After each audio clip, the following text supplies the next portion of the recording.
Guys, here the question on the screen is question number 2, and the language of question is assess the importance.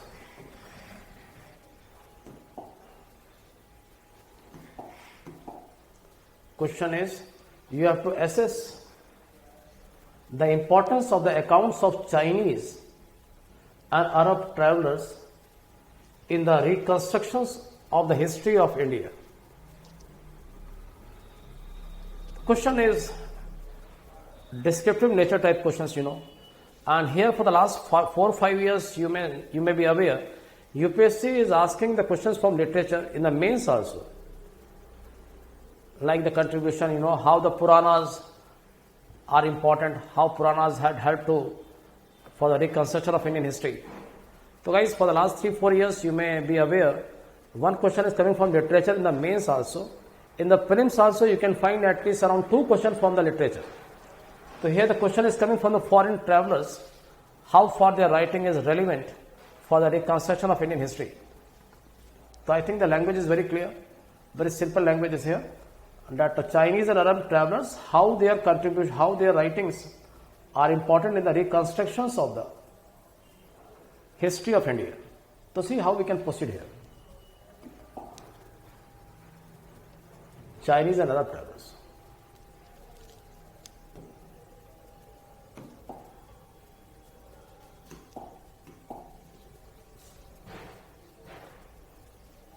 So here we can say like this. First we should refer some names of the travelers who came. Chinese may, because the prominent Chinese travelers were like this. Fa Hin, he came in times of Chandragupta II. Vikramaditya, who was the king in this interval, 375 to 414. So Fa Hin is coming in the end of 4th century AD. Second was Huan Sang. These were coming for their vested interest. They are not coming to write the history of India, keep in your mind. The Chinese traveler, whichever have came in the ancient history, they came to study the Buddhist scriptures, because Buddhism was getting currency in China, it was getting popularity in China, and by 6th century AD, you may surprise to know, in times of the woman, she is the only woman king in the history of China, around 6th century, 600 something. The Buddhism became a state religion of China. So we find gradually the Chinese travelers are coming. The purpose is not to write history of India, because unless your purpose is writing history, only then you can move on the proper track. Their purpose is to study the Buddhist scriptures. So we have Fa Hin, Huan Sang, who came in 630s when the Harshvardhan was a king. He had studied at Nalanda University to study the Buddhist scriptures. Third, the third famous is Yi Sing, ITSI ending. He is coming in the 8th century AD, that is 700 something. So guys, these 3 were the famous Chinese travelers who came in ancient history. Now side by side we can discuss some Arab travelers who came in the ancient history. In Arab travelers, we can first identify some of them. Arab travelers, the first prominent was Suleiman. Next is Al-Masudi. Then we have Al-Baruni. So guys, these were the famous travelers who came in the ancient history. And now we can come to the point.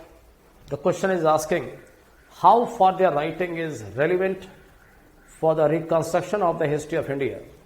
So first, in the first para, we will discuss the names of some of them, and now we can discuss how their writing is important or not important in the construction of history. So we can put it like this, their writings were having some limitations. We cannot take their writings on face value. The Chinese travelers like Fa Hing, Huansang, Yixing, they have came. Their main intention is to glamorize Buddhism. Hence, we cannot take their writings on the face value. The limitation is that objectivity was missing.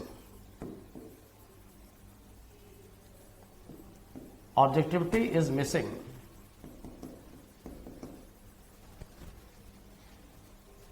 I am talking about Chinese traveler. So their purpose is not to study history of India. So that objectivity was missing. They came especially for the purpose of studying Buddhist literature. That is why it cannot be taken on face value. Cannot be taken on face value. Just see, you may surprise to know that Huansang in his book See You Ki had referred about the two assemblies of Kannauj. One is Kannauj, other is Prayag. But guys, you may surprise to know their historicity is doubtful. So first we are discussing limitation of Chinese traveler. Like their object was to study Buddhism. For example, Huansang, who had referred about two assemblies,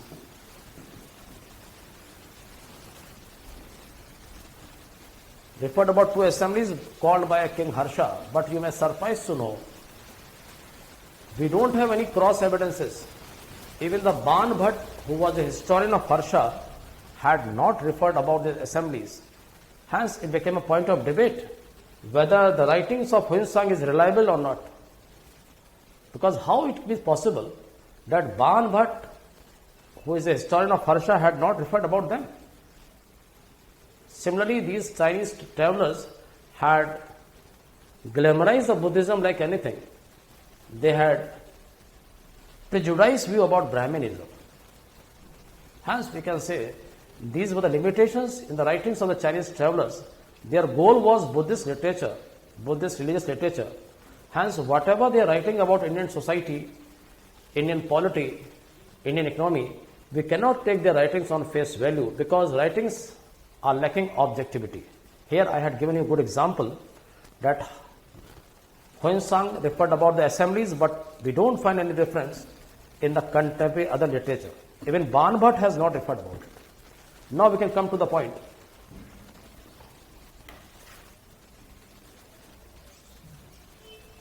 About the Arab travelers.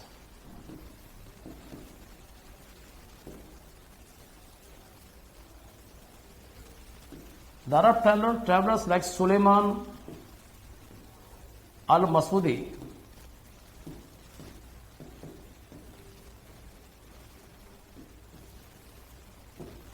their writings can also be not taken on face value. It is lacking objectivity. They were having a prejudiced notion about Hinduism. Since Arabs were not allowed to enter India by the Pratiharas, guys, you may surprise to know they had criticized the Pratiharas and they are calling Pratiharas as enemy of Islam. On the reverse, they are claiming Rajputas as friend of Islam. That is, the Pratiharas were called as Boras, while the Rajputas were called as Ballar. Ballar means friend of Islam. And they had given a negative picture about Indian society. Hence, we can say like this, even the Arab travelers who came, they were having a prejudiced view. But Al-Biruni is exception. Al-Biruni, to a larger extent, we can say, had maintained objectivity because he had praised the Indian bravery, Indian knowledge in mathematics, astronomy. Along with this, he had praised the Indian advancement in sciences, but he had criticized the Indian, the social evils like sati, caste systems, Devdasi, Johor, all this has been made by him.